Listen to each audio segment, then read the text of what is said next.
façon de prier, vous avez votre temps de prière avec Dieu. Vous pouvez avoir maintenant une tentation à côté de vous qui va, mettons que vous avez l'habitude de prier pendant 2 heures, et ça c'est votre façon d'allumer le feu pour votre onction. Et maintenant il y a des distractions qui viennent et vous commencez à prier de l'heure. On vous a volé le secret de votre onction. Est-ce que nous me comprenons? On ne vous vole pas le secret de votre onction. Faites attention à ça. Vous avez une alliance avec Dieu, vous avez un contrat avec Dieu pour le maintien de votre onction. Il faut savoir que vous avez l'onction et il faut la maintenir. Comment? Nous allons voir comment, mais que personne ne vienne vous empêcher de faire cela. Si vous êtes marié, votre femme ou votre mari doit savoir que moi, j'ai un temps que je consacre à Dieu. Amen. C'est pour ça qu'on dit que quand vous jeûnez, il faut dire à votre collègue ou à votre famille, je jeûne. Comme ça, on ne va pas détruire le secret de votre onction. Amen. Il faut faire attention à ça.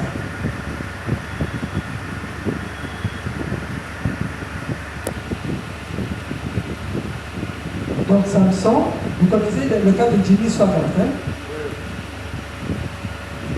Il a perdu son onction, il a perdu son ministère à cause des femmes.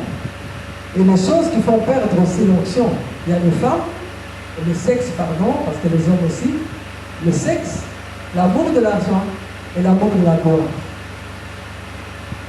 L'amour de l'argent et l'amour de la gloire. Ah, il y a aussi le feu étranger qui fait perdre l'onction. Lévitique chapitre 10, verset 1. Là, nous avons les fausses doctrines, la cabale juive, les projections astrales, la magie, les fétiches. Nous avions, quand notre église a commencé ici, à Kinshasa, nous avions un pasteur et des gens sont allés le trouver. L'église commençait, il n'y avait pas beaucoup de monde. Des gens sont allés le trouver et lui ont dit, écoute, on peut t'amener quelque part, on va faire quelque chose, un fétiche en fait, et tu verras comment l'église sera remplie. Ce pasteur a été assez honnête pour en parler à l'évêque général, et l'évêque général lui dit, si tu fais ça, tu quittes mon ministère. Le pasteur est resté, il n'a pas fait ça. Mais vous voyez, il y a des gens qui vont le faire pour amener un feu étranger, une onction étrangère.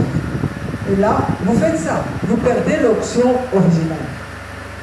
Amen. Alors, on peut aussi, non pas perdre l'onction, mais diminuer l'onction.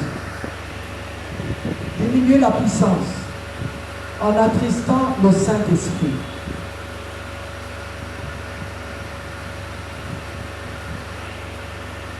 Vous pourrez lire même Corinthiens, Éphésiens, mais je prends l'exemple dans Galates chapitre 1 et tout le chapitre 1.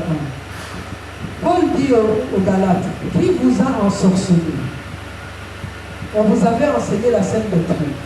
Maintenant, à cause de pression extérieure, ce sont des juifs convertis, donc qui étaient dans la loi et qui sont entrés maintenant dans la grâce. Mais pendant cette période, il y a des juifs qui sont toujours dans la loi. Et il y a des païens qui sont aussi entrés dans la grâce, mais il y a aussi des païens qui ne sont pas entrés dans la grâce.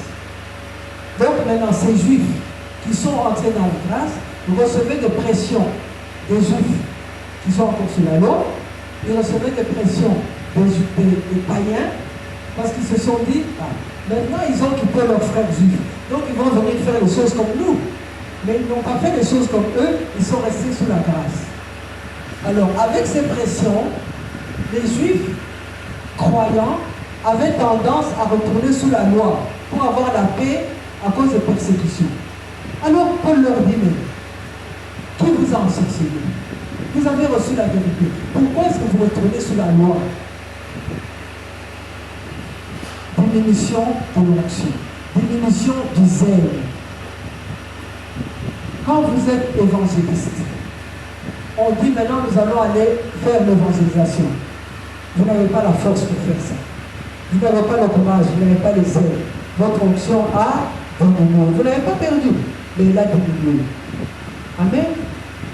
J'essaie de donner des exemples pratiques parce que nous allons mettre ces choses en pratique. Nous avons rencontré Jésus. Ils sont tombés. Ils sont tombés. Et nous, on a fait quoi? On a fui. Parce qu'on n'avait jamais vu ça. On ne savait pas ce que c'était. Donc la puissance se manifestait en nous, mais nous ne la connaissions pas. Et nous avons vu cette manifestation. Monsieur et madame sont tombés. Nous, on a fui, puis on est revenu. Et on leur a dit,